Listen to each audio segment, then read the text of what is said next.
Las 11:25 de la mañana. El Canal de la Mancha es una vía natural que une el Océano Atlántico con el Mar del Norte. Está separado al noroeste de Francia de la isla de Gran Bretaña. Se estima que este canal es la ruta marítima más transitada de todo el mundo, lo que lo convierte en un componente esencial para la logística internacional y también el transporte marítimo, y además un sitio que representa un reto también para aquellos nadadores que se animan a hacer ese tránsito por el Canal de la Mancha, perdón, un reto realmente admirable. Precisamente para entender la importancia que tiene el Canal de la Mancha en el comercio internacional, en la geopolítica, en ese paso, esa ubicación tan estratégica que tiene, está con nosotros Salomón Lugo Molina. Él es abogado, egresado de la Universidad Católica Andrés Bello en el año 1991, especialista en comercio marítimo internacional.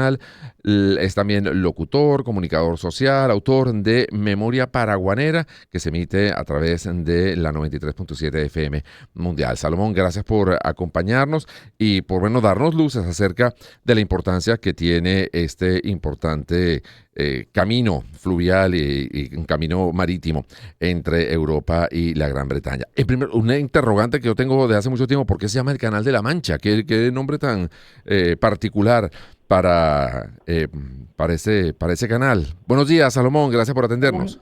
Un feliz día, agradecido por la invitación. Sí, efectivamente, y vamos con el tema de la duda del nombre, que es que resulta que La Mancha no se llama La Mancha, sino que es una traducción errada del francés, porque resulta que ese canal es una especie de manga de agua, y manga en francés es manche. Y cuando se castellaniza el nombre, resulta que se escucha como La Mancha. Claro, porque entonces termina uno pensando que el Quijote anda por ahí y nada que ver. Es otra mancha, no tiene nada que ver con la mancha de la Mancha. En lo absoluto. Sin embargo, bueno, también se conoce como el canal inglés. Yo pienso que ese es el término mucho más apropiado. Porque el Canal de la Mancha ha representado, bueno, para lo que se refiere a la historia occidental, y lo más cercano vamos a tener el año 1940, cuando el desembarco de Dunkerque, que todo se planificó desde allí. Estamos hablando de la Segunda Guerra Mundial. Cuando la Armada Invencible, la Armada Española, es vencida catastróficamente en 1588, se escenificó precisamente en el Canal de la Mancha. Y bueno, su trascendencia viene a cuenta porque siempre ha sido una barrera natural para la formación de los estados europeos. Y seguramente en tiempos de los vikingos también era un punto importante, era la conexión entre el Mar del Norte y Gran Bretaña, ¿no? Digamos, la llegada de los vikingos a Gran Bretaña se hizo también por allí, ¿no? Y a Galicia, Exactamente. Considerando que al ser esto, como habíamos dicho, una manga de agua, facilitaba mucho la navegación de norte a sur, y eso era una especie de autopista acuática, a diferencia de tomar el Atlántico, donde todas las contingencias naturales, como las corrientes, la neblina casi constante que se da en la zona y los mares muy embravecidos, dificultan la navegación. Entonces, por el canal es mucho más seguro. Sin embargo, no deja de tener riesgos porque se considera una ruta peligrosa. Sin embargo, bueno, yo comentaba al principio durante la presentación que también hay gente que se anima a nadarla, porque, bueno, tiene un reto muy especial por las corrientes, la temperatura, etcétera, ¿no? O sea, que a pesar de la peligrosidad, pues también sirve para el deporte. Sí, efectivamente han habido esos retos deportistas, pero también tiene como contrapartida un hecho de la cantidad de personas migrantes que toman como base el norte francés, la Normandía, para cruzar en botes de escasa seguridad, y generan todo un problema, un impacto muy serio en las políticas migratorias, tanto europeas como británicas o del Reino Unido. Ahora, me decías que es el sitio de mayor tránsito a nivel mundial, o que tiene una importancia muy, muy grande. Desde el punto de vista del comercio internacional, ¿qué valor tiene el Canal de la Mancha? Sí, fíjate que dadas las estadísticas que se reciben por parte de los portales especializados en la materia, tenemos que un promedio de 500 buques la atraviesan todos los días para ir al Mar del Norte y al Atlántico y viceversa. Adicionalmente, hay 3 países europeos que se sirven de este canal, y me refiero al Reino Unido, a Francia y a los Países Bajos. Fíjate tú, por ejemplo, en los Países Bajos, el puerto de Rotterdam, que es el más grande y que es el que facilita el transporte de mercaderías y de personas hasta la Europa meridional, bueno, representó en lo que respecta al año 2022, representó por sí solo el 12.3% del tonelaje total manipulado en la Unión Europea. Eso se dice en cifras y representativamente y económicamente son bastante importantes. Adicionalmente, solo por hablar de Rotterdam, que es el puerto de contenedores más grande del hemisferio, entonces ha manejado 14 millones de unidades equivalentes a 20 pies, los que se conocen como TEUs. Entonces, esos valores, el impacto económico es altísimo para toda la dinámica comercial y los flujos comerciales. Un hecho curioso ocurrió cuando hace 3 años el canal de Suez tuvo un bloqueo por parte de un buque contenedores. Bien, ese impacto, la mayoría de las mercaderías que venían desde el canal de Suez hacia Europa terminaban en Rotterdam. Entonces, allí viene la representación de la importancia tanto de Rotterdam como lo que estamos hablando específicamente del Canal de la Mancha. Sí. Salomón, tenemos que hacer una pausa a esta hora a identificar la estación y hacer publicidad y escuchar algo de música, pero me gustaría saber también a quién le pertenece, digamos, ese canal es propiedad o está bajo territorio de alguno de estos países que nos estabas diciendo, Francia, Reino Unido o Países Bajos, o es una especie como de tránsito internacional que no podría ser, por ejemplo, bloqueado en el caso de un conflicto o de algún interés particular que tuvieran alguna de estas naciones. Pero bueno, esto lo resolvemos, me lo contestas al regreso de la pausa. Les recuerdo que estamos conversando con Salomón Lugo Colina, abogado, especialista en comercio marítimo, locutor, comunicador social, autor de Memoria Paraguanera, que se emite por la 93.7 FM Mundial. Ya venimos con mucho más de Agenda Éxitos. En Conciencia 2024. Elecciones presidenciales. 38 fotos conformarán el tarjetón que se utilizará en las elecciones presidenciales del 28 de julio del 2024. Son 10 imágenes que corresponden a los candidatos que son respaldados por 38 organizaciones políticas. Detallemos el tarjetón que ha diseñado el Consejo Nacional Electoral para estos comicios. La foto del presidente Nicolás Maduro aparece 13 veces en la boleta electoral con igual número de organizaciones políticas que lo apoyan. 10 veces sale su imagen en la primera franja superior de extremo a extremo. El jefe de Estado cuenta con el respaldo de las tarjetas del PSUV, Tupamaro, PPT, Somos Venezuela, Hora, Podemos, Partido Verde de Venezuela, Enamórate, MEP, Futuro, PCB, UPB y Alianza para el Cambio. Luis Eduardo Martínez tiene 6 casillas en la boleta con su rostro. El abanderado del Partido Acción Democrática, que lidera Bernabé Gutiérrez, está respaldado además por la Derecha Democrática Popular, Unión Nacional Electoral, Movimiento Republicano Bandera Roja y COPEI. Antonio Ecarri cuenta con 6 tarjetas en la boleta electoral. Es el candidato del partido Lápiz, apoyado también por el Partido Ecológico de Venezuela, MIN Unidad, Movimiento Ciudadano Cambiemos, Avanzada Progresista y Fuerza Vecinal. El diputado José Brito tiene 4 tarjetas que lo respaldan. La del Partido Primero Justicia que preside, la de Primero Venezuela, la de Venezuela Unidad y la de Unidad Visión Venezuela. La foto del candidato de la Plataforma Unitaria Democrática Edmundo González Urrutia sale 3 veces en la boleta electoral, 2 en la segunda línea y 1 en la tercera franja. González está apoyado por la tarjeta de la Mesa de la Unidad Democrática, por la del Movimiento Progresista de Venezuela y la del partido Un Nuevo Tiempo. Daniel Ceballos cuenta con 2 apariciones en la boleta electoral. Es el candidato del partido Arepa. El rostro del ex alcalde de San Cristóbal sale además en el tarjetón del partido Voluntad Popular que lidera José Gregorio Noriega. El candidato Benjamín Rauseo está respaldado por la tarjeta de la Confederación Nacional Democrática Conde. Enrique Márquez es el candidato del movimiento Centrados con la Gente. Javier Bertucci aparece en la franja inferior de la boleta con la tarjeta del partido El Cambio. Claudio Fermín es el abanderado del partido Soluciones para Venezuela y su tarjeta está ubicada en la parte de abajo del tarjetón. Recuerde que el voto es automatizado. Este será el tarjetón que aparecerá en las máquinas de votación en todos los centros electorales. Harley Monseguilemán, Unión Radio. Conciencia 2024. Elecciones presidenciales.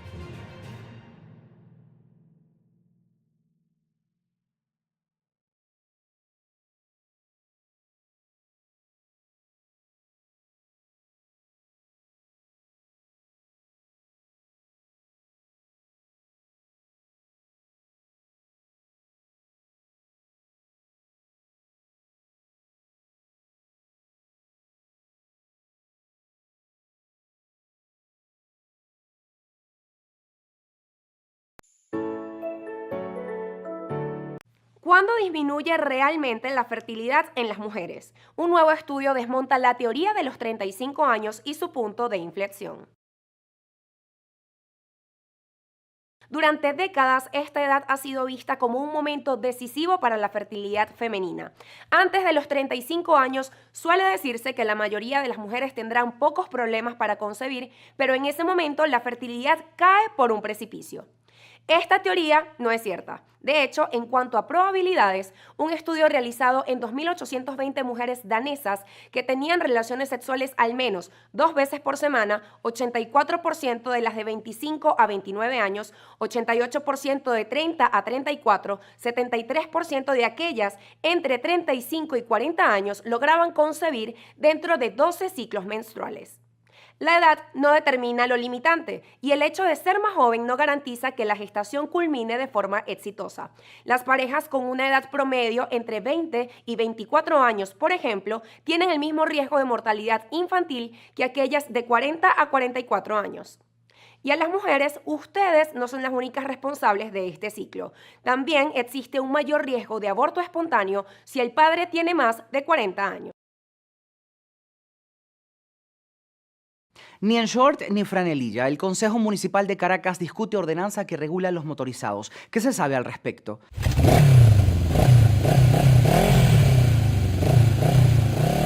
El pasado viernes se llevó a cabo una consulta pública para el proyecto de ordenanza que regula el uso y circulación de mototaxistas, así como las actividades donde se usan motocicletas en Caracas. Doralis Silva, presidenta de la Comisión de Transporte y Servicios Públicos del municipio Libertador, dijo que han estado trabajando en este documento desde hace más de año y medio y a su juicio se trata de un instrumento que busca normalizar todo lo que tiene que ver con el funcionamiento y operatividad de esta modalidad de transporte público y particular. Este proyecto tendrá una modificación en el Código Vestimenta, donde destaca no conducir en short ni franelilla, usar zapatos cerrados, mantener siempre el cuidado de la higiene. De igual forma debe portar su documentación reglamentaria como la licencia de conducir, certificado médico, cédula de identidad y póliza de responsabilidad civil. Juan Carlos Chile, motorizado de la parroquia El Recreo, aseveró que están poniéndose a ley y reconoció que en ocasiones este gremio ha causado desorden. Por su parte, Gustavo Martínez, también motorizado e impulsor de este proyecto, indicó que buscan la mejoría y que se aplique lo que se tenga que aplicar. Para esta semana se prevé la aprobación en segunda discusión de este proyecto, para luego la aplicación del mismo en cada una de las 22 parroquias de la ciudad. Es importante resaltar que quienes incumplan con esta ley serán sancionados por el organismo correspondiente, tomando en cuenta la moneda de mayor denominación del Banco Central de Venezuela. ¿Alguna vez se ha preguntado qué hora es en la luna? Yo tampoco, pero puede que pronto este interrogante tenga sentido. Como parte de su estrategia para destacar en la feroz carrera lunar que vivimos actualmente, la Casa Blanca le pidió a la NASA trabajar en conjunto con otros departamentos del gobierno estadounidense con el fin de crear un uso específico para la Luna y otros cuerpos celestiales. Este proyecto debería estar listo en el año 2026 para definir lo que se denominaría como tiempo lunar coordinado. Pues una persona que esté en ese satélite con un reloj basado en el tiempo de nuestro planeta perdería aproximadamente 58.7 microsegundos cada día, además de otras variaciones.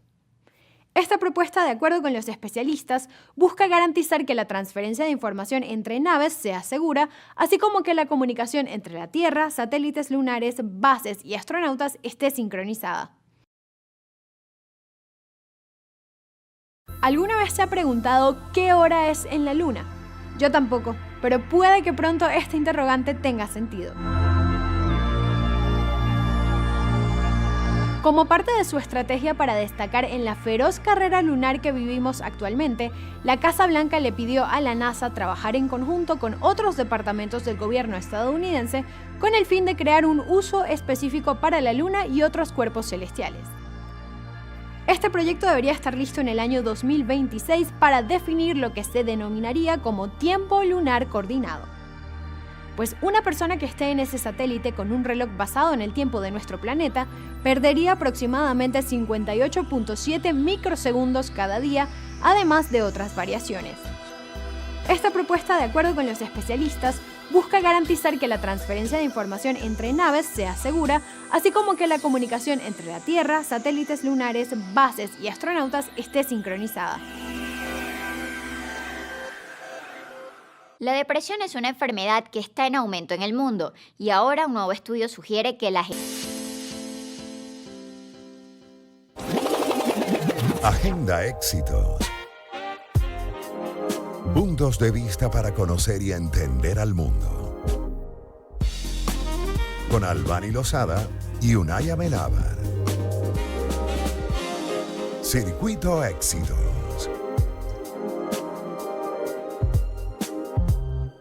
11:41 minutos de la mañana, seguimos aquí en Agenda de Éxitos conversando acerca del Canal de la Mancha, su importancia en el comercio internacional, y lo estamos haciendo con Salomón Lugo Colina, abogado, especialista en comercio marítimo, locutor, comunicador social, y dejamos pendiente una interrogante, Salomón. ¿El Canal de la Mancha le pertenece a alguien territorialmente? ¿Podría a algún país de estos con los que tienen como mayor contacto, mayor navegación, Reino Unido, Francia, Países Bajos, en un momento determinado cerrar ese tránsito marítimo?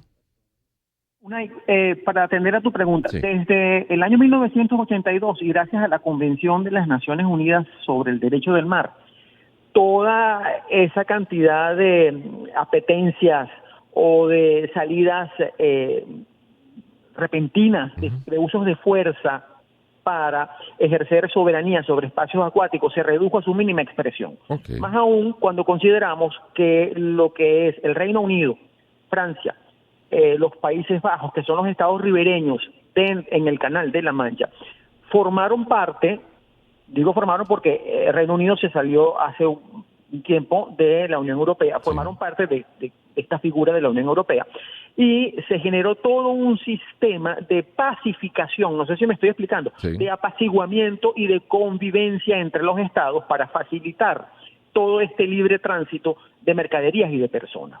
Entonces, ese marco jurídico favorece, y considerando adicionalmente, Unai, que son países maritimistas, y cuando se maneja la prioridad de los países que tengan esta concepción política y económica es favorecer el libre tránsito, por ejemplo, entre las aguas, y favorecer adicionalmente lo que es el libre comercio.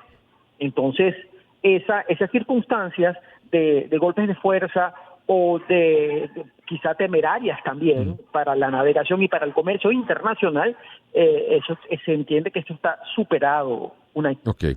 Sí, ese tipo de decisiones unilaterales podrían no tener efecto, estar prohibidas por el derecho internacional. Ahora, teniendo tanta vida durante tanto tiempo, no sé, se sabe de naufragios, de algún tipo de riqueza submarina que puede haber allí desde el punto de vista de los barcos que han venido navegando durante tantos siglos por esa zona. Sí, eso es un gran reservorio arqueológico, porque como lo planteaste muy bien desde el principio, desde la época vikinga, hay allí reservas de pecios, se llama los naufragios cuando son sujetos de hallazgos. Y hay un tema también que se utiliza desde la ciencia, las aguas del Canal de la Mancha sí han servido para la evaluación de los sistemas climáticos, Unai. Eso es un tema también, y para la migración de especies pesqueras. ¿Y por qué tiene esa cualidad o qué cualidad tiene para que sea objeto de esas investigaciones, Saúl? Sí, entendí que era un aspecto relacionado con los cambios de las temperaturas en las aguas y de las corrientes. Que esa misma manga, como habíamos dicho desde un principio, genera todo un ecosistema favorable para la migración de determinadas especies, y eso llama la atención de los biólogos marinos y de los que estudian la aplicación de las corrientes, incluso nuevas tecnologías. Creo que se está también hablando contemporáneamente del uso de las corrientes para la generación eléctrica. Eso no es nuevo, pero corrientes oceánicas me refiero. Sí, utilizar la fuerza del mar para generar electricidad. Ahora, bueno, también entiendo que fue uno de los primeros lugares donde se probó los cables submarinos, por ejemplo, para conectar vía teléfono, vía telégrafo, etcétera, una parte del mar con otra. Y yo no sé si hay otra parte en el mundo que tenga un sistema de transporte terrestre, podríamos decir, a través del tren, como es el que atraviesa el Canal de la Mancha para conectar Calais con Inglaterra, ¿no? Sí, con Dover. El Eurotúnel. El Eurotúnel, exactamente. Desde 1993 que está operando, eso reconfiguró también el transporte de mercaderías y de personas. Ya eso es lo que se llama ahora, se ha llamado multimodalismo, no únicamente el transporte por vía marítima, sino que se utiliza ese Eurotúnel para el uso por vía de vehículos, automotores, y el mismo tren también para el transporte de productos y de mercaderías y de personas. Sí. Así que sí, desde 1993 ese Eurotúnel y le hizo un giro como te dije, a ese perfil económico que resulta entre las islas británicas y el continente europeo. Que además es toda una experiencia, hemos tenido oportunidad de atravesar del continente hacia la isla británica a través del Eurotúnel. Es toda una experiencia que uno creía en las fantasías que uno iba a ir manejando por debajo del agua, ¿no? Pero no, se trata de un tren, una especie como de ferry, podríamos decir, donde uno entra, para su carro en un vagón y es el tren el que va por debajo de la plataforma continental. Es una gratísima experiencia tener ese viaje. Sí, y es rápido, son 33 kilómetros. Sí, es no sé, 25 minutos será más o menos de travesía. Sí. Pero bien interesante. Desde el punto de vista bélico, ¿qué rol tuvo? Nos decía antes, por ejemplo, el desembarco de Normandía, pero también entiendo que hubo en algún momento entre España y Gran Bretaña, también hubo en esa área hubo conflicto. Claro, y ahí nos remontamos mucho más en el tiempo, estamos hablando de 1300 y tanto. Sí. Cuando Castilla, no era ni siquiera España, era Castilla, quien venció a los ingleses. Solo que eso no es muy común dentro de la narrativa de bélica británica, porque eso es, digamos, un lunar una mancha dentro de todo su historial, porque ellos siempre apelan al haber vencido a la Armada Invencible. Sí. Entonces, sí, los españoles, Castilla, en su momento, estamos hablando del año 1300, venció a los anglos. Claro. En el Canal de la Mancha. Eso fue en tiempos de Isabel I de Inglaterra, ¿no? No, lo de Isabel I fue en 1588. Ah, ok. Ya había... Claro, y ahí es cuando vencen a Medina Sidonia, al duque de Medina Sidonia, con la Armada Invencible y la derrota, que por cierto hay una película formidable sobre Isabel I que representa muy bien ese momento. Ese momento, correcto. Pero fíjate, bueno, aquí voy a una anécdota más familiar, personal. Mi mamá fue en su momento de las niñas que fueron sacadas de España, ella estaba en Bilbao, hacia Inglaterra cuando la Guerra Civil Española, y ella me contaba que ellas iban en un barco, ella y un montón de niños, no sé cuántos cientos de niños, ellos las mandaron hacia Inglaterra, y detrás venía un barco español persiguiendo ese barco de la... no, persiguiéndolos, atacándolos. Imagínate. Sí, había ataques porque, era era parte, digamos, de la circunstancia bélica de aquel momento, y hasta que llegaron a un punto, digamos, posiblemente hasta que salieron de la frontera, etcétera, que ya entonces pudieron terminar la travesía sin problemas. O sea, pero ha sido un sitio de combates también importante. Claro, se entiende que en ese momento, durante la Segunda Guerra Mundial, no existían mayores formas de comunicar quién era el enemigo y quién no. Sí, había. Y ese transporte de niños se hizo bajo protección e incluso bajo secreto por la valiosísima carga que llevaban, la carga humana. Entonces, efectivamente, es muy penoso, pero sí, esas cosas se dieron. Esas cosas ocurrieron. Exacto. Hoy en día, me decía que tiene un valor muy importante desde el punto de vista comercial, incluso y hasta científico. ¿Tiene algún tipo de limitación el uso de esa manga de agua que conocemos con el Canal de la Mancha? Sí, claro.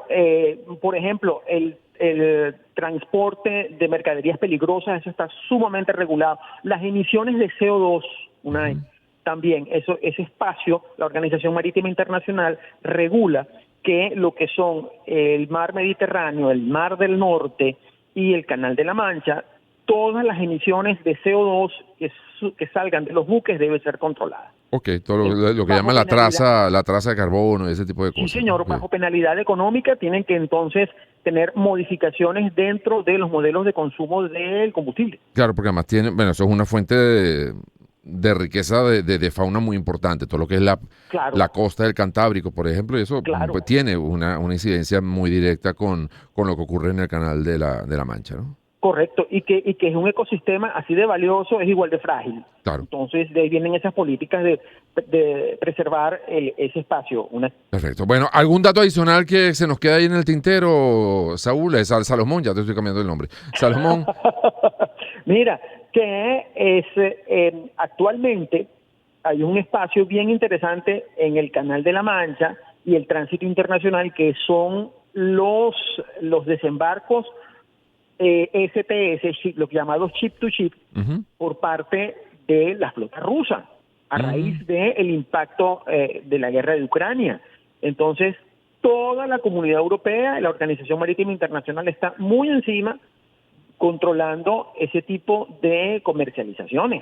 Ok, ¿y por qué le están poniendo tanto cuidado a ese tipo de transacciones? En primer lugar, por las características de la flota. Okay. Son los especialistas la califican que son flotas desregularizadas. ¿En qué sentido? Por ejemplo, en que no cumplen con los patrones de emisión de CO2, por ejemplo. Ok. ¿Y cualquier barco de cualquier tamaño puede circular por allí sin problema? O sea, ¿tiene la suficiente profundidad? Tiene que tener unas características particulares. Exacto, hay criterios como el que te planteé, de estar actualizadas dentro de los patrones de consumo de combustibles. Ok. Pero no en cuanto al tamaño, por ejemplo, al calado que pudiera tener una embarcación. Okay. No, en lo absoluto. El canal, las profundidades son hasta más de 140 metros de profundidad. Es decir, no hay limitaciones. A diferencia de nosotros, por ejemplo, en el canal del lago de Maracaibo, donde sí existen limitaciones, en el canal de la Mancha no. Y por eso es que esa es una de sus virtudes, que permite el tránsito de buques de gran calado. Perfecto. Oye, Salomón, muchísimas gracias por habernos dado estos minutos para conversar acerca de un tema que de verdad del cual yo desconocía mucho y me parece bien interesante conocer qué es lo que está ocurriendo por allá, por esos lados del norte de Europa. Muchísimas gracias, Salomón. A ti, agradecido por la invitación. Seguimos en contacto. Salomón Lugo Colina es abogado, especialista en comercio marítimo internacional, locutor, comunicador social, autor de La Memoria Paraguanera. Lo tenemos todavía en la línea para que nos dé sus redes sociales a Salomón. Danos tus redes sociales, Salomón, para quien quiera seguirte y apreciar alguno de los conocimientos que compartas por allí. @Salomón Piso Lugo Piso Colina. Perfecto. Salomón Piso Lugo Piso Colina. Sencillito. Muchísimas gracias, Salomón. Un abrazo. Un abrazo, seguro que sí. Son las 11:54 minutos de la mañana. Vamos a escuchar buena música. Ya venimos con mucho más de Agenda Éxitos. Empezamos el año en su compañía. Circuito Éxitos. Caracas, Maracay, Puerto La Cruz, Puerto Ordaz, Barquisimeto, El Vigía, Guarenas, Guatire, Mérida, Táchira, Margarita, Maracaibo, Maturín. Circuito Éxitos. Melodías de siempre. Sonidos en primera fila.